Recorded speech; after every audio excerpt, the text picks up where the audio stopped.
Olá, bom dia! Sejam bem-vindos a mais um episódio do Circuito pela Vida. Eu sou Angélica, psicóloga do projeto, e estamos aqui com a Cristiane. Bom dia! E o Ciro. Bom dia! E hoje temos uma conversa profunda sobre superação e reconstrução. E a gente vai falar um pouco sobre os desafios da dependência e como dar a volta por cima. E para estar conosco nesse programa de hoje, temos a presença do professor Edson, mais conhecido como Edinho. Ele que é professor, mestre em Ciências da Saúde e Educação, psicopedagogo clínico institucional, conselheiro em dependência química e um exemplo de inspiração para todos nós. Bom dia, Edinho. Bom dia a todos, é um prazer estar aqui com vocês. Obrigado pela presença. Edinho, então para a gente começar essa nossa conversa, eu gostaria que você pudesse nos falar um pouco de como foi a sua história com a dependência e o que te levou a esse caminho.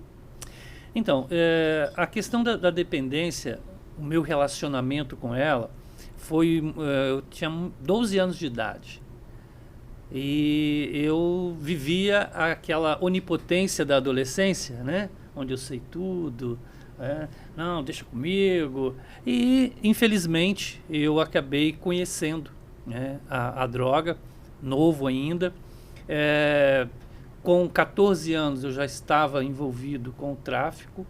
Com 15 anos eu já estava sendo preparado para poder liderar, né, uma boca. Não a boca, tá, dentista? Né? Mas a questão da boca de fumo, como chamava antigamente. Com 15 né? anos? Com 15 anos, Nossa. E depois eu comecei nesse tráfico, comecei a ter perdas, né? Até porque, deixar claro, o envolvimento com a droga, ele traz uma sedução inicial, né? E depois ela vai tirando de você. Só que você já está impregnado, né? Eu costumo dizer, quando eu faço atendimentos, que o primeiro estágio é a lua de mel, né? Então você tem a lua de mel com a droga, tudo lindo e maravilhoso, uma relação até de amor e ódio, né? E depois ela começa então a te tirar, vai tirando a sua dignidade, vai tirando a sua convivência familiar, profissionalmente você vai tendo perdas e mais perdas, e foi isso na minha vida até aos 19 anos de idade, né? E aos 19 anos de idade bateu, a questão das perdas profundas, até porque, se me permitem, eu não vejo a questão de sair desse movimento sem perda. Eu vi uma luz que veio sobre mim e tal, e quando eu olhei era um caminhão, né? Então, assim, então é importante a gente deixar claro que esse caminhar é um caminhar de perdas, tá? Eu até estava vendo em um folheto que dizia assim: liberte-se, escolha viver, não sobreviver. E é a grande verdade, porque eu sou um sobrevivente. E eu gosto muito de falar isso, pessoal. Por quê? Porque quando a gente vai bater um papo com adolescentes e com crianças, a gente tem que tomar muito cuidado para eles não olharem para a gente e falar assim: ele usou e saiu e está de boa agora, então eu também posso, né? Então eu gosto de deixar muito claro para todos eles: eu sou um sobrevivente, tá? Você talvez não possa ser. Exatamente. E dentro desse contexto, Edinho, a questão da saúde mental, como é que você conseguiu perceber, né, esse segmento? Quais foram os seus maiores desafios? Porque eu imagino que esse processo da superação, né, de perceber através das perdas, como foi todo esse contexto, e buscar pela sua recuperação e deixar de estar sobrevivendo para estar vivendo, é bem significativo, né? Sim. Eu vou fazer uma retomada, como você falou, da questão emocional, da questão, né, da psique. É interessante porque a maioria inicia essa caminhada pela curiosidade. E a curiosidade é um sentimento que nós temos dentro de nós. Será que comigo vai acontecer? Como é que deve ser isso?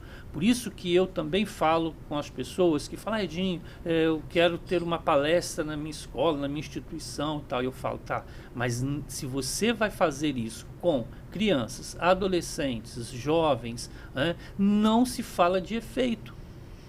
Por quê? Porque isso vislumbra uma questão. Porque a cocaína deixa ligado. Então eu quero ficar ligado. Né? Porque a maconha relaxa, maluco. Então eu quero ficar relaxado. Então, muito cuidado com isso. Então, quando eu comecei, teve essa questão da curiosidade e da autoafirmação. Sabe? Eu, de família pobre, humilde, eu sempre fui muito falante, hoje eu sou muito tímido. Brincadeirinha. Então, assim, eu assim, muito falante, bom na comunicação e tal, e eu comecei a me envolver, olha só que interessante, com um grupo de melhor aquisição, né, situação financeira melhor. E eu comecei a querer ser aquelas pessoas. Então eu criei o quê? Um personagem. Sim. Tá? E eu criei um personagem e comecei então a me envolver. Para mim poder conseguir mostrar para eles que eu era isso ou aquilo, eu comecei então a fazer o uso da droga. Tá? Comecei também a querer me sobrepor aos outros para mostrar um pseudo poder, né? Por isso que eu comecei a me envolver tão cedo com a questão do tráfico, com a questão de querer assumir uma boca. Autoridade, entendeu? né? Então isso também é uma questão de autoestima. Sim. Tá? E aí, voltando, né, à sua pergunta, mas como é que você conseguiu ter um start aí e sair? Né? Foi quando a dor veio sobre mim. Por isso que eu acredito muito que a dor, ela é uma companheira da mudança. A não ser que você não queira, né? Que você queira viver no vitimismo. Mas eu então eu tive perdas de pessoas. Eu tive perdas, inclusive eu contava isso para a moçada, 2 meninos, 2 adolescentes, quando eu estava já no auge, né, da minha carreira, mas que eu estava no auge, aí o que acontecia? Eu comecei a seduzir, né, garotos para o uso da droga, porque eu tinha que fazer uma boa propaganda. Né, então você era um dos nossos personagens, que é o Ilude. Ele é um dos nossos personagens que justamente representa isso. Né? Exatamente. Então, eu e Ilude, nós trabalhávamos juntos. Né? E esses 2 meninos morreram de overdose. Nossa. Entende? E um deles, eu fui no velório dele. E nesse velório, lógico, a mãe não sabia que eu que tinha iniciado o filho dela. Ela veio até mim e falou, você é o Edinho? Quando ela falou assim, cara, eu falei, agora, caiu a casa, né? Aí eu peguei e falei, por que você está perguntando? Não, porque o meu filho adorava você. Ele falava que você era maneiro, você era como se fosse um ídolo para ele. E eu só tinha ele, Edinho. E aí ela me fez uma pergunta. Edinho, você quer ser meu filho no lugar dele? Nossa. Aquilo ali bateu tão forte dentro de mim que até hoje me emociona. Porque foi assim, eu senti a dor daquela mãe. E ela pediu para mim, talvez o autor, né, daquela desgraça. E aí eu peguei e saí. Eu não falei nada. Quando ela me fez a pergunta, eu não respondi nada. Eu só virei as costas e saí correndo. E eu lembro que eu cheguei, né, no local onde a gente ficava e eu comecei a chorar sozinho. E ali começou, para mim, foi ali que começou a minha transformação. Eu comecei a também sentir a dor dos outros, o que eu podia fazer com os outros, entende? Então, basicamente, foi aí que veio o start e eu comecei, então, a minha caminhada de volta. Isso é muito importante, né? Essa referência através da perda, conforme você está pontuando, é algo que impacta, choca e realmente acaba te proporcionando voltar a entender a realidade daquele contexto. Ou seja, você precisou, infelizmente, passar por essa experiência, né, da perda de um conhecido, de um colega, e da mãe querer que você tivesse essa referência na vida dela a partir daquele momento, para você, a partir de então, ter aquele start e falar, opa, peraí, né? Acho que não é bem por esse caminho que a coisa vai funcionar para mim, né? Sim, claro. E o mais forte também de tudo é quando você encara você mesmo. Eu encarar a polícia, eu encarar o familiar e tal, pô, eu tento sair fora e tal. Agora, você marcar um encontro com você mesmo e olhar de frente um pro outro, sabe? É bem impactante. Então eu vejo que eu fiz esse encontro. Esse encontro foi muito importante para minha recuperação. E aí é um desafio, né? Você com você mesmo e você entender as suas fragilidades. As minhas misérias. Exatamente. Né? Isso é muito importante. É muito impactante. Bom, Edinho, e nessa época que você estava vamos dizer, nessa ascendência dentro do tráfico e também na dependência, né? Porque uma coisa estava associada à outra, acredito eu, que você não estava só traficando ou só usando, era uma coisa que fazia uma parte uma coisa com a outra, né? E no aspecto físico, você reparou que a dependência te trouxe mudanças na sua saúde sistêmica e também na sua saúde bucal? Você percebeu alguma mudança significativa, ou certo abandono, ou certo... Como que você enxerga essa parte da sua vida? Tá, olha só, primeiro deixar claro que a droga, ela é ilícita, eu gosto de falar, inimiga da saúde. Não me venha com esse papinho de que, desculpa, eu tô aqui num podcast que vai para o mundo inteiro, né? Mas pela minha experiência, pela minha vivência, esse papo de que não, isso pode te ajudar a tal coisa. Na droga não tem, cara, não tem, eu tô falando de boa. Você no início, o seu organismo vai se reorganizando para recebê-la, então você não tem muito impacto. Mas com o tempo, ela vai trazer prejuízo de saúde para você sim. Eu, por exemplo, eu era magro, velho. Não, você não está entendendo. Eu era tão magro que de frente eu não estava. E de lado eu nunca estive. Entendeu? Então, assim, eu não pegava peso. Entendeu? Não adiantava. Eu comia muito, até porque tem a larica e tudo mais, mas eu não conseguia, né? A droga não deixava. Você falou sobre a questão bucal, né? Teve algum problema e tal. Qualquer tipo de fumaça, seja do tabaco, seja da maconha, do haxixe, enfim, né? Ele vai trazer problemas, né? Com certeza. Bucal. Você é um especialista nisso, né? Você é um cara que vai de boca em boca. Então, olha só, a questão, eu por exemplo, os meus dentes, agora que eu estou dando uma força, né? Estou aí com um colega seu, gente boa pra caramba, falando muito bem de você. É mesmo? Não, é mentira. Então, veja bem, o que acontece? Ficou todo bobo. Ficou. É só para ele se achar. Eu agora estou fazendo correção, alinhamento, porque eu não tinha preocupação com isso. Sim. A gente sabe disso. É muito comum, né? A dependência, fazer esse abandono, né? Abandono. Em tudo. De você mesmo. Tudo. De você mesmo. Até porque a sua autoestima vai lá embaixo. Você esquece dela, né? Da autoestima. E aí a droga te aliena. Eu costumo dar um termo, né? Que ela emburrece você. Né? Ela é amotivacional. Então, tudo isso aconteceu comigo. E eu larguei. Eu tinha um cabelo todo enroladinho, sabe? Até aqui embaixo, assim. E magrinho, você imagina? Botasse eu numa plantação, era um espantalho maneiro. Entendeu? Então, assim, eu não tinha essa questão, né, de cuidar de mim. Pegando uma carona na pergunta do Ciro, era justamente a próxima pergunta que eu ia te fazer. Sobre a nutrição, eu acho que você pode responder em conjunto, né? Porque a saúde, de um modo geral, a questão de se você se alimentava, a gente já trouxe aqui outros entrevistados que falaram assim, eu não ia gastar dinheiro que eu podia estar comprando droga para poder comprar comida. Então eu comprava esses macarrãozinho instantâneo para poder, um miojo para poder comer rapidinho. E muitas das vezes, se eu usasse droga no meio do processo de fazer, eu largava aquele miojo, só ia encontrar ele 2 dias depois, porque a droga vai alimentando. E assim, saúde, né? É a última coisa que você pensa nesse momento, né? Acho que o cuidado como um todo é o que é deixado completamente de lado, né? Sem dúvida. A questão de alimentação, até porque a rotina de um dependente, né, é uma rotina toda louca.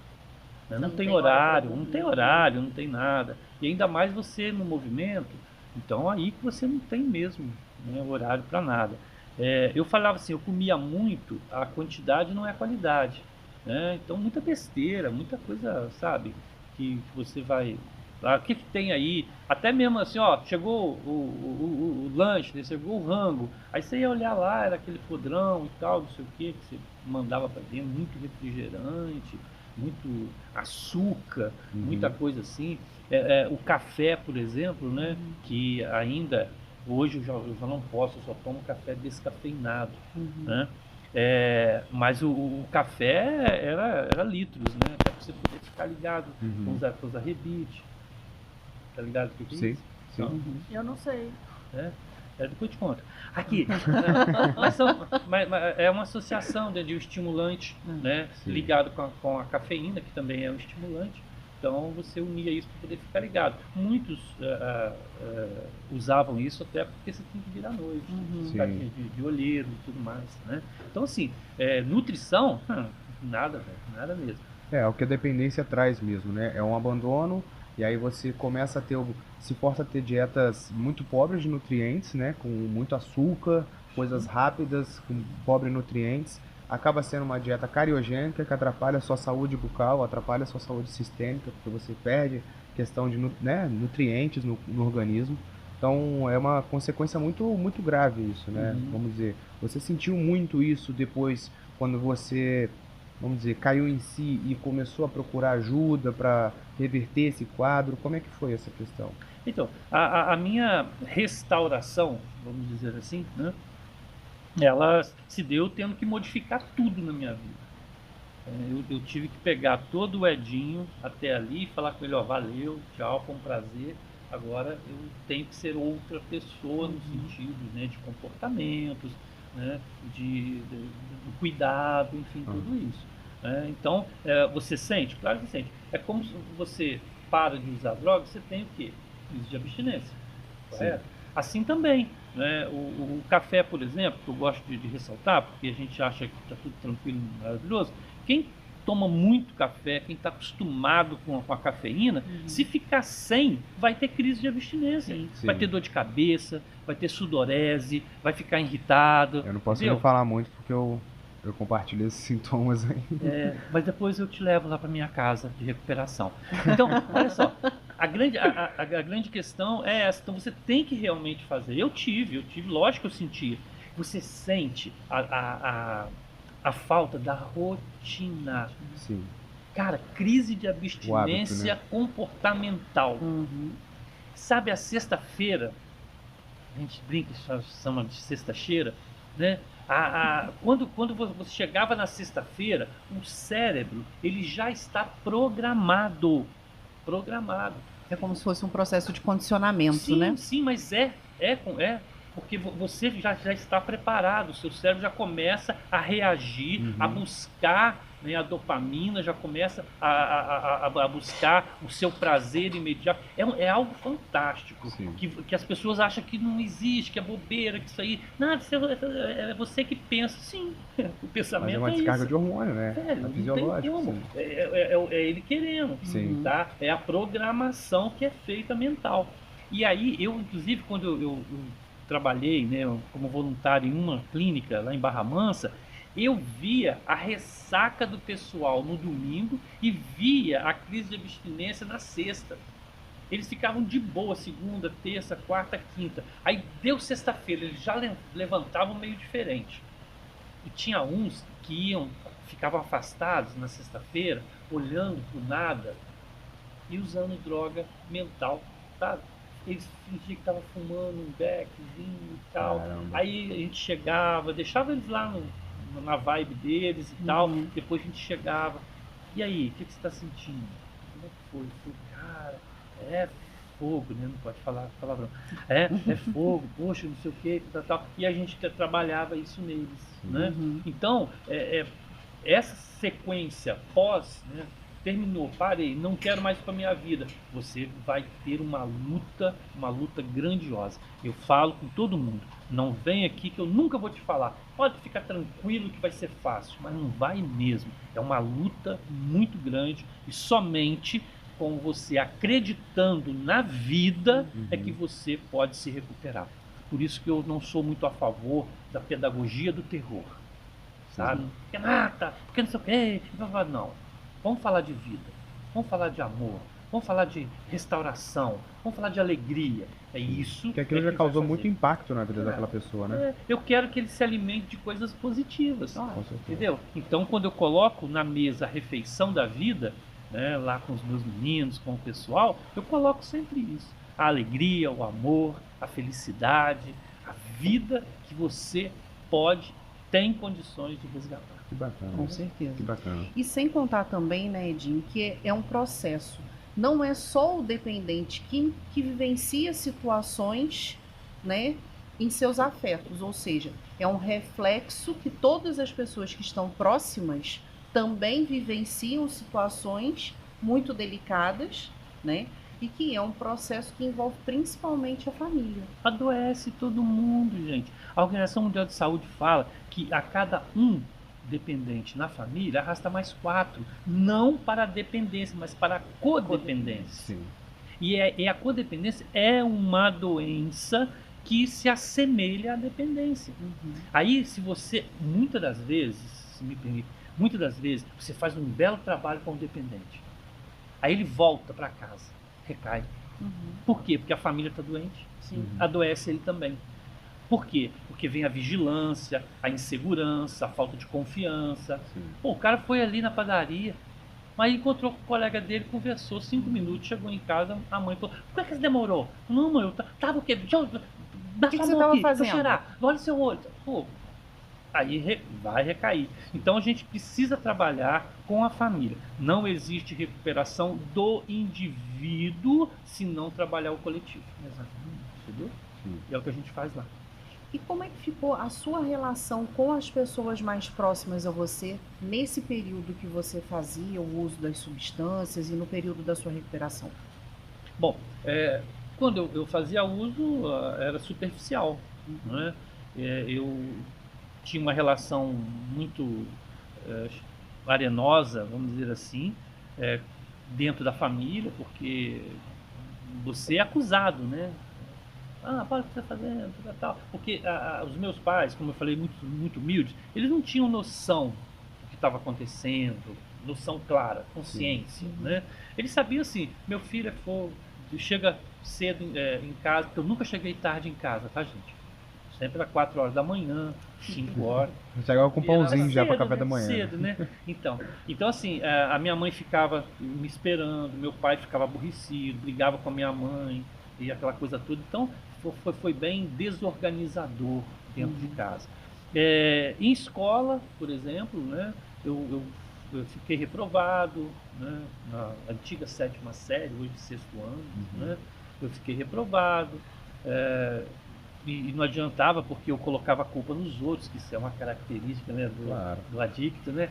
O adicto faz isso, né? Não, eu só estou usando porque ela não deixa eu fazer isso, né? Ah, eu sou assim porque ele nunca assume, né? Ele sempre transfere a responsabilidade. Terceirizar. Eu falo que é uma coisa chique, ele terceiriza, né? E tal. Então, assim, para mim também foi muito complicado na questão acadêmica também, né? A relação de trabalho, eu tinha um trabalho que era um pouco fake, né? Até para poder, de onde vem esse dinheiro, tem que saber de onde vem. Então, eu trabalhava numa fábrica de antenas e tal, aquela coisa toda, mas era bem para poder justificar. Eu já pequeno já lavava dinheiro, coisa fantástica. Então, as minhas amizades, né, que seriam amizades legais, tal, positivas para minha vida, acaba se afastando, né, porque você acha careta, acha bobagem, né, não tem nada a ver e tal. Então, enfim, as minhas relações enquanto, né, na ativa eram bem superficiais. Depois, quando eu fiz essa volta da minha vida, aí eu fui resgatando, né? Eu falo que é um resgate na nossa vida. Então você começa a resgatar primeiro você mesmo. Não vem com esse papinho de que eu parei porque minha mãe, parei porque, igual teve um senhor lá, que alcoolista, aí veio falar, não, eu quero parar porque minha esposa falou que se eu não parar ela vai embora. Aí eu falei, sabe, você vai parar por causa disso? Eu falei, vai nada, meu. Primeira vez que ela te encheu o saco, você bebe outra vez. Você tem que parar é por você. Tá? A recuperação ela vem de dentro para fora, né? De fora para dentro. De fora para dentro vem a manutenção. A recuperação vem de dentro para fora. Com certeza. Entendeu? Então, aí eu comecei a fazer o resgate da minha família, né? Resgate das minhas boas amizades. Voltei para minha espiritualidade, né? Comecei a participar da igreja, sou católico. Em qual momento, Edinho, que você começou a fazer esse trabalho de, né, você começou com certeza se sentiu bem ajudando outras pessoas que você se via, né? Fala assim, há um ano atrás eu estava como essa pessoa, nesse start. Em que momento que você começou esse caminho? As pessoas não sabem, mas o Edinho foi meu professor, né, numa escola católica aqui em Volta Redonda, e ele era referência, ele era adorado, todo mundo esperava a sua aula, e tinha muito essa questão que você falou de ele ter sido um ex-usuário, e você vê, estava ali super bem, e era nosso professor, e ele era descolado, e todo mundo queria ser como ele, engraçado, né? Então, assim, você já falou como que você lidava com isso, que era mostrando que você era um sobrevivente, nem todo mundo sobrevive, mas em que momento que você achou que isso te fazia bem, que era o seu propósito, né? Porque até hoje eu acho que é o seu propósito. É minha menina dos olhos, do coração. Olha só, primeira coisa foi quando me convidaram para poder dar um testemunho, né? Num encontro de diretoras da rede municipal de ensino. Olha que chique, velho. Edinho, maluco que só ele, né?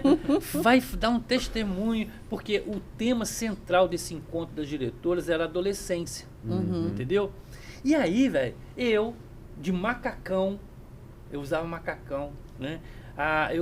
Uma sandália, Melissa, lembra da Melissinha? Então, olha só que cara maneiro para falar com diretora. Eu tava igual aquele Patropi, né? Aí tal, e eu fui, aquela coisa toda. Aí eu cheguei na escola técnica, Pandiacalógeras, né?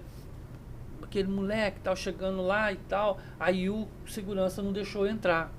Aí eu falei assim, não, é que eu vou participar. Ele falou, não, que hoje vai ter um encontro de diretoras da prefeitura. Pode entrar não. Tá, sentei. Na entrada ali da escola, sentei, fiquei sentadinho lá. Aí o cara foi embora, né? Foi rodar, foi no banheiro, falei, é agora. Quando eu cheguei no auditório, abri a porta, tinha uma senhora ajeitando a mesa com coffee break, vai ter e tal. Falei, opa, vai ter comida aqui, maneiro. Não tá na larica, não. Aí eu peguei e falei, bom dia. Ela já olhou pra mim assim, porque, olhou, macacão, né, sandalinha e tudo mais. Falou assim, aqui é o encontro das diretoras, por favor, não pode entrar. Falei, bicho, como é que eu vou fazer isso? Não tinha online, remoto, né, cara? Tinha que ser presencial. Aí eu peguei, saí novamente. Aí eu falei, vou sentar aqui.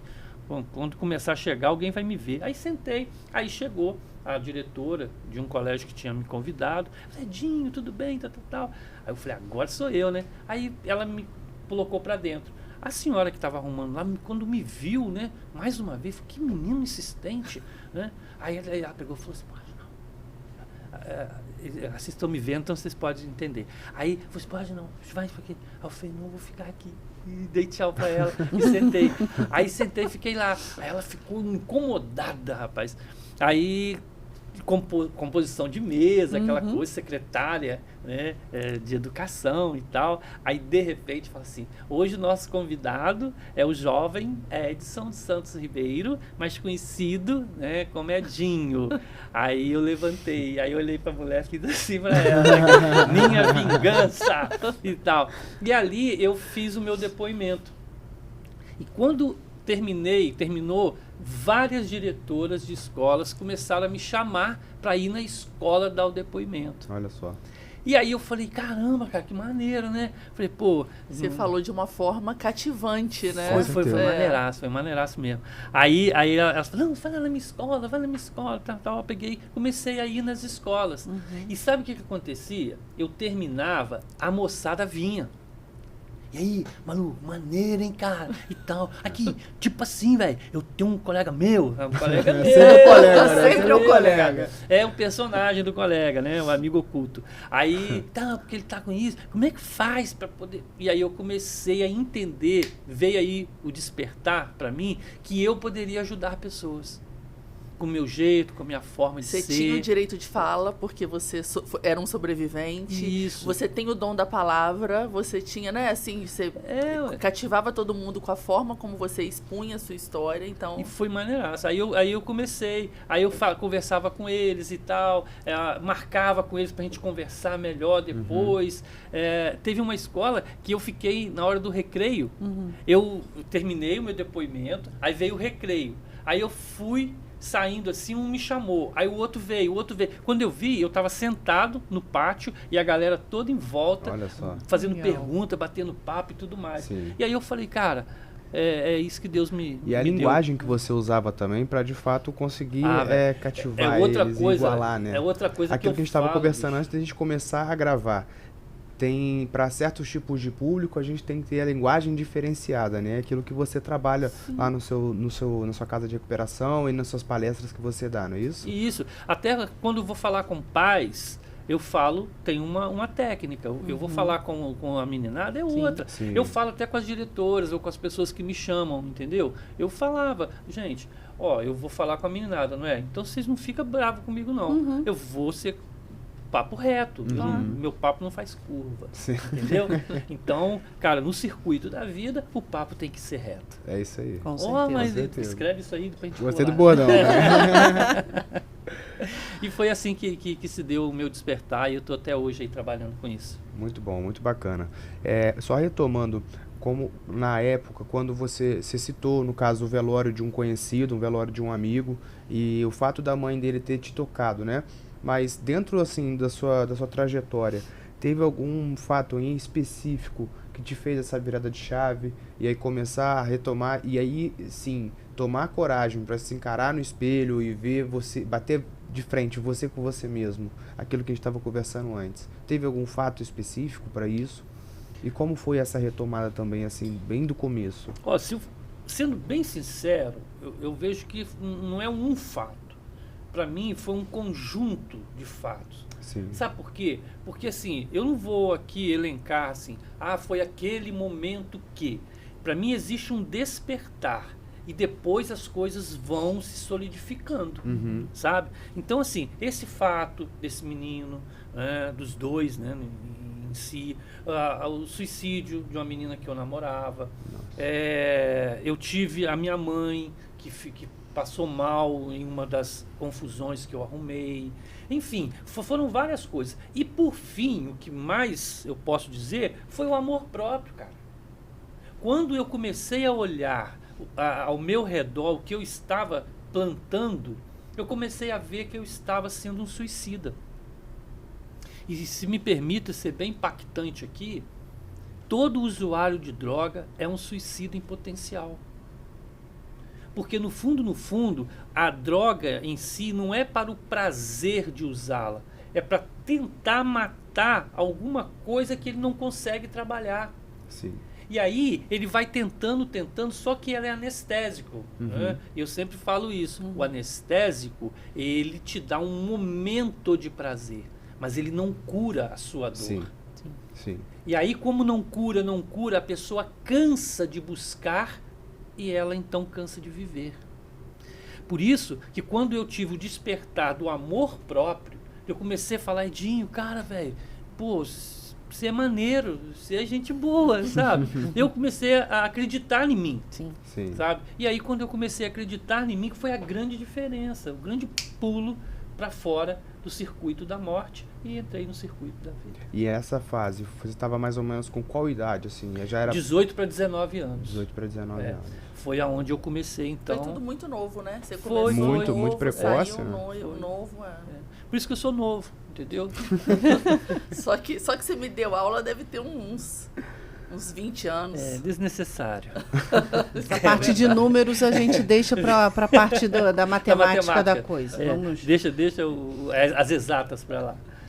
E atualmente, Edinho, como que você lida com as suas emoções? Como que você, através desse cuidado, que você percebeu que ele é de fundamental importância para a manutenção do nosso bem-estar e da nossa saúde mental, como é que você se cuida emocionalmente e como que você consegue, a partir desse cuidado que você tem por si, transferir uma boa possibilidade de que outras pessoas percebam a necessidade de se cuidar? Um dos fatos importantes da minha vida também foi a espiritualidade. Quando eu falo espiritualidade, eu não estou falando de religião, né? Eu estou falando do religar-se com o Criador. Então, para mim, foi algo fundamental e é hoje, né, o meu carro-chefe, a minha relação com um Deus de vida e não um Deus de morte, né, um Deus de amor e não de ódio. Então, hoje, eu estando com essa ligação, né, com o Criador, isso me traz uma paz muito grande. E essa paz me impulsiona como se fosse um vento, né? Ele vai me impulsionando para levar essa paz a todas as pessoas. Né? Hoje eu me cuido emocionalmente, né? Fazendo, né, lógico, as minhas meditações, né? Tendo o apoio, né, da terapia, enfim, fazendo todo esse trabalho que precisa ser feito, mas sempre olhando de forma positiva. Eu queria muito que as pessoas pudessem ter essa oportunidade de experimentar, pensar positivo mesmo diante das adversidades. Veja bem, aqui nós estamos juntos. Poderíamos dizer, eu estou inseguro, fiquei nervoso e tudo mais, mas você está aqui, aproveita esse momento. Aqui ninguém está querendo que você seja o tal, não, apenas partilhe o que é você e tal, e aí eu começo a entender que a vida é isso, são momentos em que eu vou eleger se vai ser positivos ou negativos. Edinho, eu elegi o positivo. Então eu não sou poliana, lembra o livro? Não sou poliana, né? Sou Edinho, mas eu elegi. Eu não vou atrair para mim nem me alimentar de negatividade, entendeu? Mesmo que caia as coisas na minha vida, entendeu? Eu não vou me alimentar disso. Sim. Isso é muito importante, né, Edinho? Porque a grande maioria das pessoas, quando elas buscam pela recuperação, elas enxergam só o lado negativo de tudo que elas vivenciaram. Sim. E elas têm uma dificuldade muito grande de perceber o quanto elas precisam olhar para dentro, conforme você estava falando. Nas instituições que nós temos tido a oportunidade de estar pelo Circuito pela Vida, eu particularmente, pelo trabalho da psicologia, eu contribuo muito com os nossos assistidos a questão do olhar para si. Olhe por si primeiro, para que você depois, estando melhor, você tenha a possibilidade de olhar para os outros. Né? E muitos acham que é um olhar de ser egoísta. Mas dentro da sua fala a gente percebe, né, com a grandiosidade do quanto isso realmente é importante. É muito importante. E aí, uma das referências da minha vida, que é Jesus, ele falou, amai o teu próximo como a ti mesmo. Velho, não tem como eu te dar amor se eu não me amo. Sim. O que produz aqui dentro é o que eu ofereço. Entendeu? Então, assim, essa questão que você fala, de você olhar para si, você trabalhar, cuidar de si, é o que eu falo. Um cego não pode conduzir o outro cego, os dois cairão no buraco. Então, antes de você querer conduzir alguém, primeiro, coloque a sua visão para funcionar positivamente. Eu você fez uma menção aí das pessoas que estão saindo, ou saiu, e tem aquela coisa do passado, sabe? Eu não curto muito quando eu vou dar testemunho e tal, assim, ou me chamam, Edinho, você podia falar, assim, hoje, né, falando aqui. Eu não gosto de ficar assim, porque eu já fiz isso, eu já fiz aquilo, eu já matei aqui, eu já trucidei ali, eu já usei isso, usei aquilo, porque isso também, para quem está falando, começa a relembrar, e isso pode dar gatilho. Sim. Entende? Então eu sempre falo assim, fala dos seus sucessos, fala das suas vitórias, porque é isso que vai reforçar você. Porque quando eu falo com vocês aqui, a orelha mais próxima da minha boca é a minha. Então, eu preciso colocar para dentro de mim mensagens positivas. Com certeza. Entenderam Com isso? certeza. Então, assim, eu sempre falo, galera, os meninos lá, os senhores que estão lá na nossa casa, eu fui chamado para fazer um testemunho. Eu sento com eles e preparo-os. Tá? Não que eu vou colocar a palavra na boca deles, mas eu vou dizer para eles, não tem necessidade de você ficar resgatando desgraça. Entendeu? Pelo amor de Deus. Fale das suas vitórias, daquilo que você venceu, como você está bem hoje, tá? Para poder falar com as pessoas que têm esperança. Isso é que é legal. Eu achei legal nessa nossa conversa, você citou alguns pilares principais que você determinou como que eu vou dizer, primordiais para essa virada de chave e ressignificação da sua vida. Primeiro, olhar para si. Você citou também a questão da família e da espiritualidade. Tem mais algum pilar ou mais algum fator que você julga que seja fundamental para uma pessoa que está nesse processo de resgate ou que ainda está em uso, mas está pensando, né? Porque primeiro começa num pensamento do querer parar, do querer mudar. Tem mais alguma coisa que você poderia deixar até mesmo de mensagem para as pessoas em relação a ser um pilar de mudança? Admitir. Sem admissão não tem recuperação. O que é admitir? Eu admito que sou fraco diante da droga. Eu admito que sozinho eu não posso. Eu admito que eu preciso mudar. Sabe, a admissão, ela é fundamental, é a porta que se abre para a recuperação. É a porta da sobriedade, sabe? Então, o admitir para mim é esse pilar que vai transformar a vida da pessoa por ela mesma. Então, sem admitir não adianta. Eu vou dizer assim, não, eu sei que a droga é ruim. Esse é o primeiro passo, né, na verdade. Cara, não tem outro, sabe? Não adianta, sabe? Não, eu vou pegar você e vou levar lá, eu vou. Não adianta. Tem muita gente que vai na casa e não chega. Está lá, mas não chegou. Mas não tá. Entendeu? Sim. E eu brinco com eles, né? Quem já chegou? Sempre é a primeira pergunta que eu faço quando eu vou começar o bate-papo com eles. Quem chegou aqui? Aí tem um que fala assim, Edinho, tô chegando. Aí eu falei, então nós vamos te esperar. Você é importante aqui pra gente. Que legal. Então, entendeu? Aí, chegou? Agora eu cheguei, Edinho. Maneiro e tal. Então, essa admissão, pra mim, é um dos pilares que você pode colocar aí também como sendo imprescindível para a recuperação. A casa de recuperação, ela tem que trabalhar muito os sentimentos deles, né? Eu acho que tudo isso envolve tanto o antes, enquanto ele está no consumo das drogas, depois, né, quando ele está nesse momento de se recuperar, você entender a sua emoção e você, igual você falou, da autoestima, você falou do admitir, da sua fraqueza, que muitas das vezes ninguém quer admitir uma fraqueza, principalmente para os outros, né? Às vezes para você ser até admite, mas não quer que ninguém perceba, né? Então eu acho que os sentimentos, né, assim, é uma parte do tratamento muito importante, né? É porque o pensar leva você a sentir e o sentir leva você a querer. Então essa trajetória que eu sempre trabalho com eles. Então se eu penso que eu posso, eu sinto que eu vou. E se eu sinto que eu vou, eu então quero ir. Sim. Então é essa questão que eu tento buscar neles. Então o pensar é tudo. E o que o pensar faz? Ele te traz sentimentos. Os seus sentimentos são alimentados pelos seus pensamentos, né? Então ter bons pensamentos geram bons sentimentos.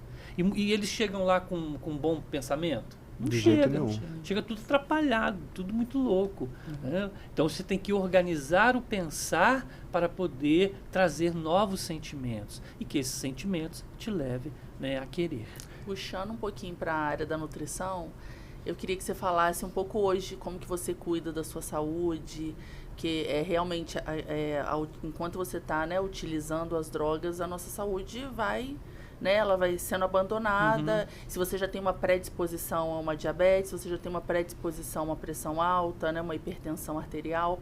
E hoje, assim, o que você faz? Como você incentiva também os internos lá da sua comunidade terapêutica? Conta um pouquinho sobre... Tá, olha só, eu não sou referência para esse negócio, que eu sou filho de mineiro, tá? Eu gosto de cozinhar, amo cozinhar, mas eu sou filho de mineiro, então é feijoada, é feijão não, tropeiro. Eu não digo nem só o que você come. Aquele torresminho bacana. Não, mas eu entendi. É só para poder divertir um pouco. Nem só o que você come, não, mas sim. também assim, a sua preocupação. Não, porque sim, às sim. vezes você fala assim, hoje eu comi ali um torresmo, um pastel de milho, eu adoro um pastel de milho também. O mineiro, o mineiro come muito bem. Mas assim, a sua preocupação. Mas olha só, eu até falei aqui já que eu só tomo café descafeinado. Né? Isso é uma preocupação. Né? Eu fui diagnosticado com o Edinho, que produz muita adrenalina. O meu cérebro produz muita adrenalina. Você imagina, velho. Por isso que eu sou assim, cara. 440. Então eu tive que tirar tudo que é estimulante. E conversando com uma amiga cardiologista, ela falou, Edinho, isso pode ser, né, uma herança que você teve, entendeu? Então o seu cérebro acostumou a produzir muita adrenalina. Então eu tenho extrasístole. Né? Não sei se vocês sabem, né, o que é, mas que a galera que está nos vendo e ouvindo, aí extra a mais sístole e batimento. Então o meu coração, ele dá uma acelerada de vez em quando e tal. Então tem que ter todo o cuidado. Então isso eu tenho. Eu olho para mim e falo assim, eu quero viver. E quando eu olho para mim e falo que eu quero viver, aí a minha consciência fala, então cuide-se. Né? Então tira isso, diminui aquilo, nunca sofra. Acho que você sabe, né, é legal isso, né? Se você estiver sofrendo, fazendo dieta, nossa, eu quero emagrecer, mas sofrendo, cara, você vai adoecer. É o pensar positivo, né? Como você citou antes. Então eu faço isso. Então eu quero comer uma feijoada, eu vou fazer isso naquele domingo e segurar a onda durante a semana para dar uma, sabe? E é o equilíbrio. Eu vejo que por isso que o nosso trabalho chama Pastoral da Sobriedade. Sobriedade é equilíbrio, não é da abstinência, né? É da sobriedade. E quando você é sóbrio, tá? Você consegue controlar aquilo que tira a sua sobriedade. Tá? Só para vocês terem uma ideia, lá na nossa casa, a gente não trabalha só com dependência química, com qualquer tipo de dependência. Aí teve um senhor que foi lá, aí tá lá aquele senhor. Aí na hora que tem a terapia de espelho, né? Que são subgrupos, onde todo mundo tem 4 minutinhos para falar sobre si, nunca sobre o outro, e ninguém pode interromper. Se não quiser falar, respeita o não falar. E esse moço ia lá e não falava porque que ele estava ali. Tá. Aí até um dia, que sempre tem o dia do despertar, ele falou, eu nunca falei porque que eu estou aqui. Aí todo mundo, graças a Deus, vamos saber, porque o pessoal é fofoqueiro. Aí ele falou, eu estou aqui por causa do ciúme. Eu sou extremamente ciumento. Olha só. A minha esposa sofre comigo. E desde que eu vim aqui, comecei a participar do programa de vocês, eu trouxe hoje a minha esposa aqui. Olha só. Que bom. Aí eu falei assim, então deixa ela falar. Ela vai ser sua testemunha ou de acusação ou de defesa. Aí ela falou assim, nossa, ele mudou, como ele está mudado. Né? E ele falou, não está sendo fácil. Eu respiro, ela põe uma roupa assim, eu olho, eu falo, não, eu tenho que ter controle. Eu lembro que o Edinho falou, tem que né? Aí você vira a consciência das pessoas, né? Aquele anjinho bom, né? Que fica falando, segura a onda, olha o café, meu filho e tal. Né? Então, é bacana isso. Comportamento, né? Hoje em dia, na nutrição, a gente tem uma área que fala nutrição comportamental, que é justamente isso, de você ir modificando o hábito e o comportamento na questão que você falou, né? Do, como é que é? Do pensar, Do pensar, do sentir, né, e do do querer, agir, do né? querer, né? Muito legal. E a nutrição comportamental é um pouco isso. Então eu falo, gente, não criem na casa de vocês um ambiente que a gente chama de obesogênico. Ah, tem um biscoito recheado, eu gosto. Não põe dentro da sua casa. Você saiu, foi num café coletivo, tem o biscoito, você vai comer. Você gosta muito de bolo, você foi numa festa, você vai comer esse bolo, mas não tenha dentro do seu ambiente. E é mais ou menos isso. Na nutrição prevenção comportamental, ela fala muito isso. Você não vai criar um ambiente obesogênico. Eu gosto muito de refrigerante. Não vai ter dentro da sua casa. Mas você saiu, foi num evento, você vai tomar aquilo ali. Mas no que você tem ali dentro da sua casa e fica assim, ai, tá ali, mas eu não posso. Aí vira uma tortura. Né? Vem dor. Então, vem a dor, que é justamente o que você estava falando. Exatamente. Então, assim, você criar um ambiente propício para aquilo ali. Nós chamamos isso de fatores de risco e fatores de proteção. Exatamente. Entendeu? O ter dentro da sua casa é fator de risco. Isso. Não ter é fator de proteção. Entendeu? É mais ou menos por aí. Sim. E Edinho, o que você poderia deixar para gente como uma mensagem para essas pessoas que hoje estão aqui, né, assistindo a esse episódio que nós estamos tendo aqui com você? Uma mensagem de alerta, uma mensagem de atenção pelo autocuidado, pela necessidade de olhar para si. Então, primeiro, parabenizar você que está conosco até agora, que não desistiu. Né? Muito obrigado aí pela sua presença. Segundo, entender que a vida é o bem mais precioso que a gente tem. Sabe? Se você quer ter recompensas em sua vida, ame-se. Começa a amar. Eu falo que o amor próprio é a chave, né, de momentos felizes, porque eu não acredito em vida feliz. Né? Sim. A gente vai ter os nossos percalços, mas momentos felizes. E isso vem quando você crê na vida. Então, eu vou falar, porque é muita gente que está nos acompanhando. Se você ainda não fez uso de nenhuma substância ilícita, se você é daquela pessoa que fala, eu nem sei como é que é.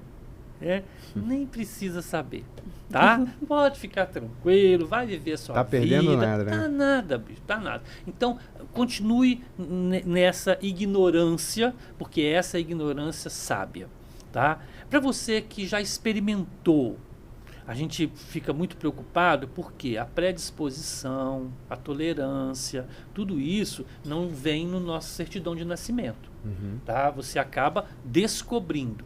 Se você descobriu, tá na hora de você buscar ajuda, tá? Edinho, seriedade, cara, quando eu vejo uma bebida alcoólica, rapaz, nossa, eu fico doido. Aí eu falo, não, mas quando eu bebo um golinho eu não consigo parar, tá? Não se esconda, apareça. Nós precisamos estar com você. Se você quer usar, como diz aquela velha frase, né? O problema é seu. Se você quer parar, o problema é nosso. Né? Então, vem junto. Não fique preocupado. Muitos dizem assim, foi difícil de chegar aqui, aceitar e tal. Mas você aceitou. Deixa o difícil. O difícil não existe mais. Você está aqui. Então, procure ajuda. Você que é familiar, né? Que está sofrendo, porque sofre muito familiar. Chega no momento em que o familiar está tão massacrado que ele quer se livrar do problema e acaba querendo se livrar da pessoa. Aí quer internar, quer esconder, quer que vá embora. Por quê? Porque no fundo não é a pessoa, é o problema que essa pessoa causa. Mas você acaba doente emocionalmente, querendo sair fora.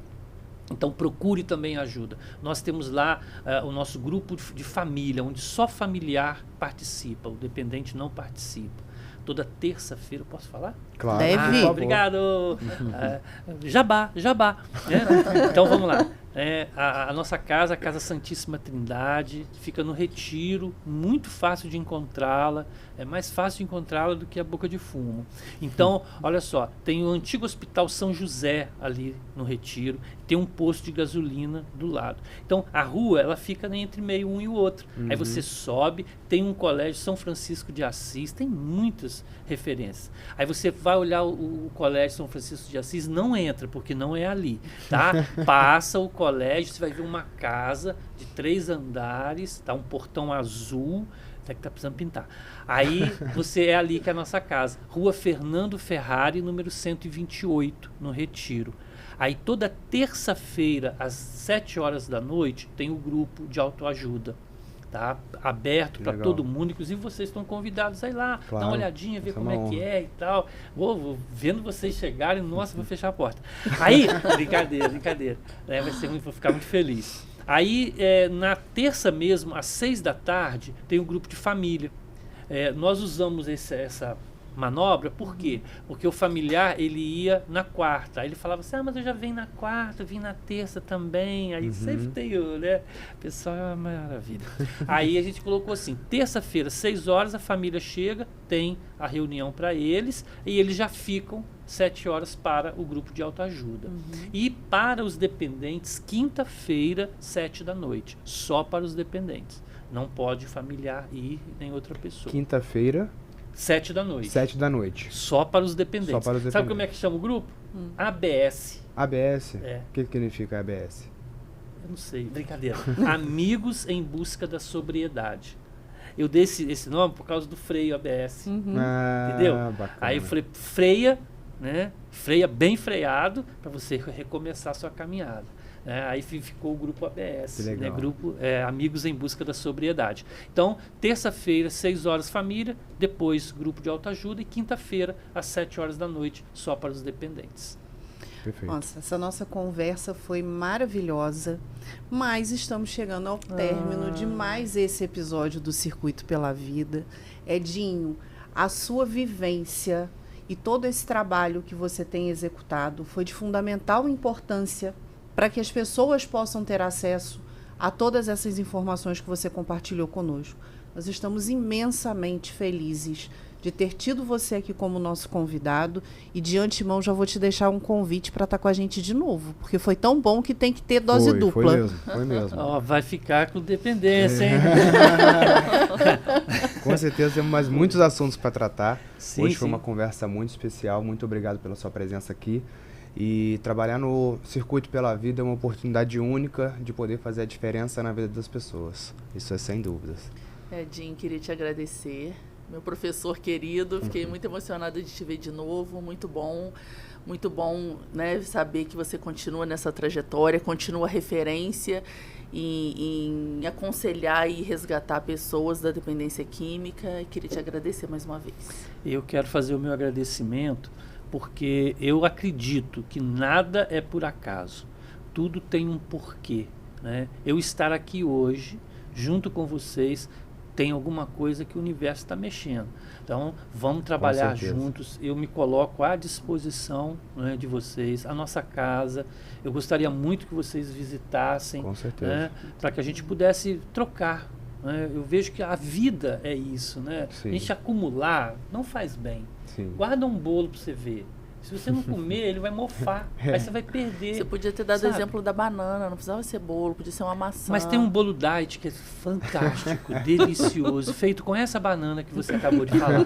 Né? E aí, e assim, é interessante. A água, por exemplo, melhorou? A água pode. Tá. A água, por exemplo, represa ela e deixa ela ali. Ela apodrece. Sim. Ela foi feita para poder circular. Fluir. Então, assim, que nós possamos entender isso e de mãos unidas lutemos pela vida.